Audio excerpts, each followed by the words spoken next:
can bank on it. You can put 100 grand on it. Anything I said, I stamp on it. In a private plane, I lamp on it. Hello everyone and welcome to my channel.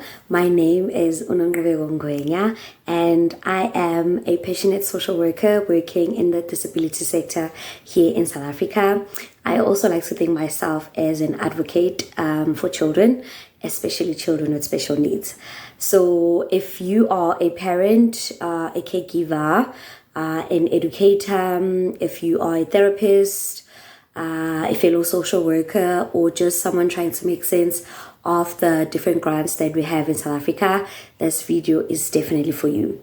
As you know, we have different types of social grants in South Africa, to name a few.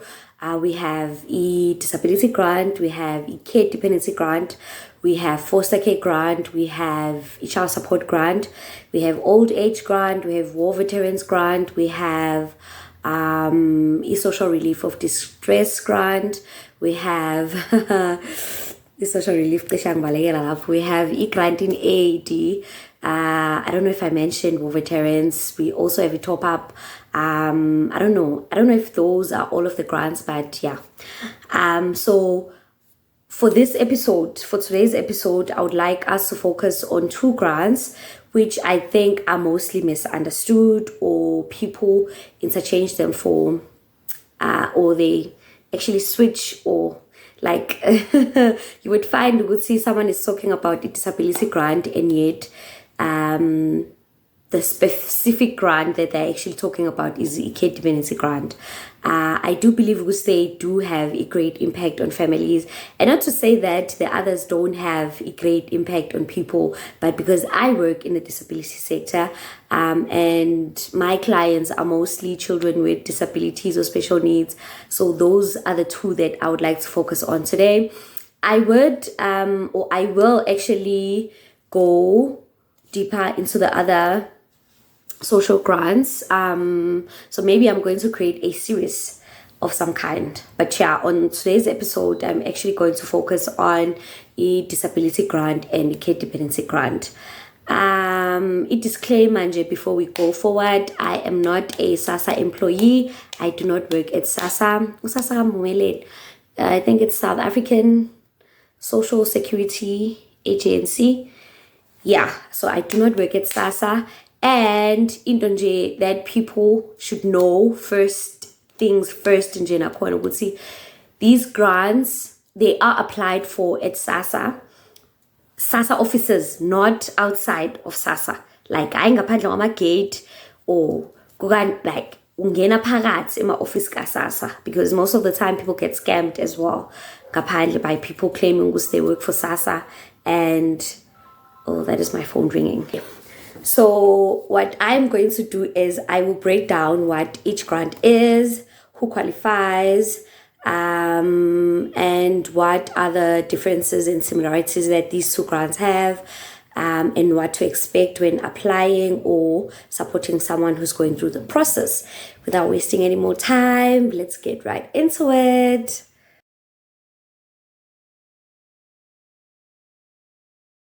So what is care dependency grant? Care dependency grant is a grant that is designed to help caregivers or parents of children who are severely mentally or physically disabled. It was basically designed to help decrease a portion of costs that many face when it comes to supporting a child with special needs. We all know that children require a lot, but when it comes to children with special needs or children with disabilities, of course, they're like 10 times more because they require a lot of care.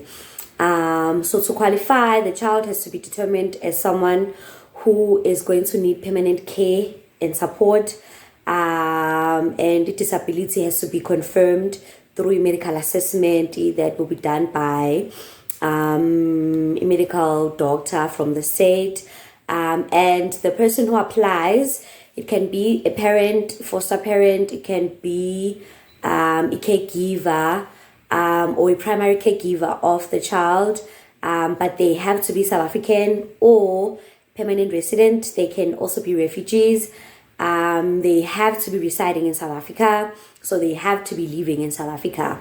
They also, if they are married, if you are married, you and your spouse, you need to pass my requirements of a means test. And the child needs to be living with you, so they shouldn't be maintained in an institution that is funded for by the state. What else? Yeah, I think that's basically the basic things that you need to be aware of if you're going to apply.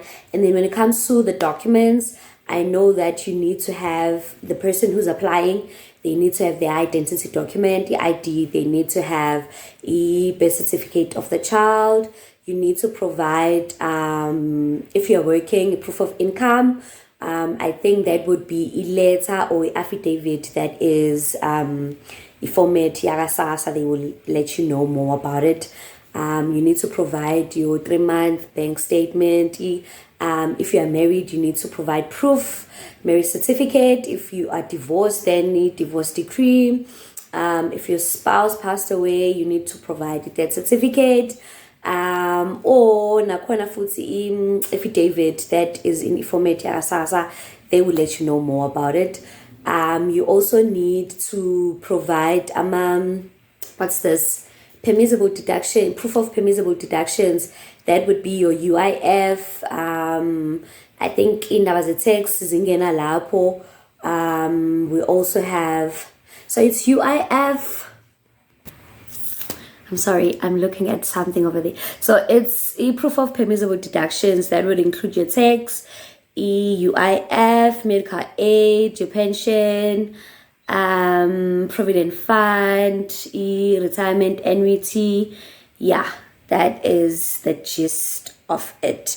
You also provide for a medical assessment document that would have been done by the medical doctor from the state.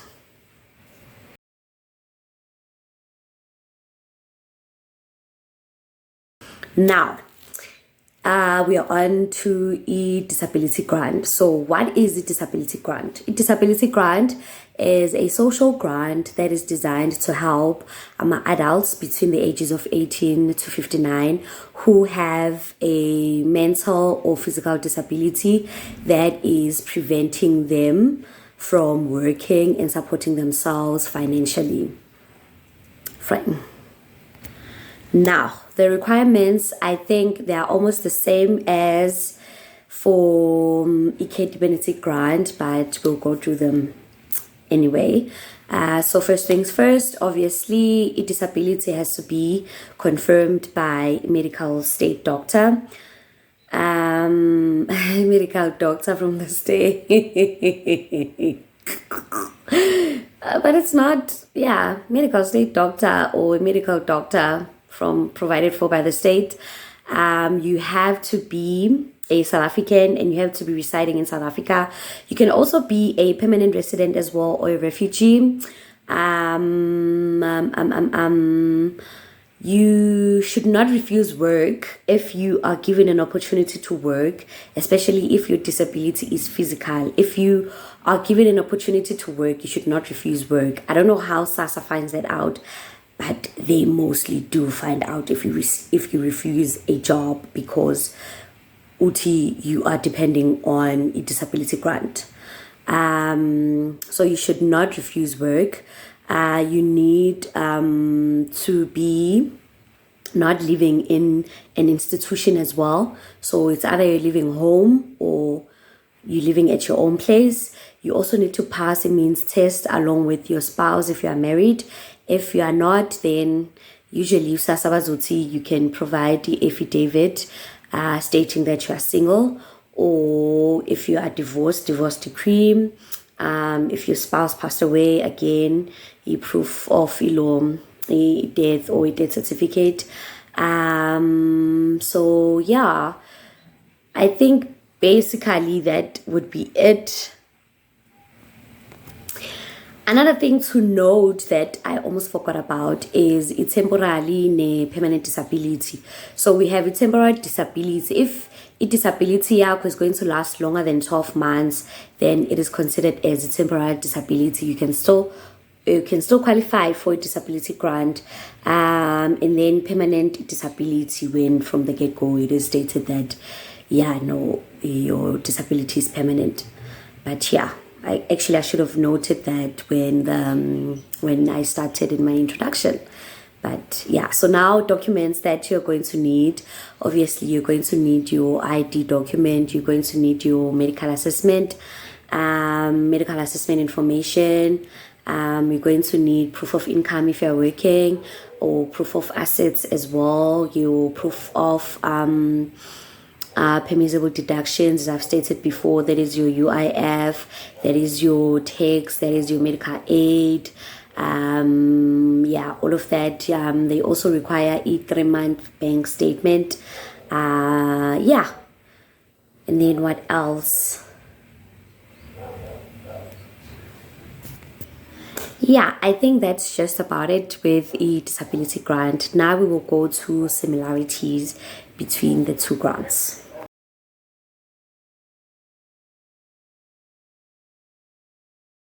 So when it comes to similarities, I think the first thing that one would note is that both these grants are applied for or are administered by SASSA, that is the South African Social Security Agency, not outside of SASSA, again inside SASSA offices. So you apply for them both at SASSA. They both require medical assessments. They both require people to pass the means test. They both require what else? That you have to be residing in South Africa. So it can be, even if you are residing in South Africa, it can also be, you can also be like a South African or a permanent resident or a refugee as well. They both also pay 2,180, if I'm not mistaken, and they are both reviewed regularly. They are both reviewed regularly. I think that would be it with similarities. So some important differences to note is firstly the age. So a care dependency grant is for children from 0 to 17, whereas a disability grant is for adults from the ages of 18 up to 59 years old.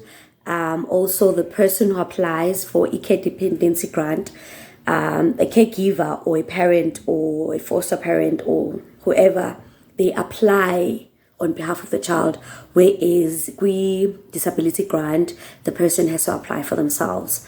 And another thing to also note is so e-focus, that is another thing to note. We'll see care dependency grant focuses on the child needing full support and care, whereas a disability grant focuses on the individual not being able to work.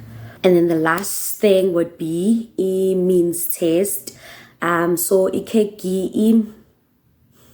care dependency grant, means test is depending on the parent or the caregiver, whereas disability grant means test is focused on the person applying for themselves, like on their own income. So understanding these differences helps prevent confusion, delay, and disappointment when applying. It also helps social workers and caregivers to advocate more effectively when it comes to support. So to wrap things up, I would say it is very important to note that both care dependency grant and disability grant play a very important role in supporting people with disabilities in South Africa, whether it is a child needing constant care or an adult unable to work because of a permanent disability. They both play a very, very important or crucial role in supporting people with disabilities in South Africa. And as a social worker, I do believe that understanding these grants is the first step in empowering families and connecting them to the right English. But yeah, I do believe that, it is very important when it comes to empowering families and making sure that they have the right resources to follow.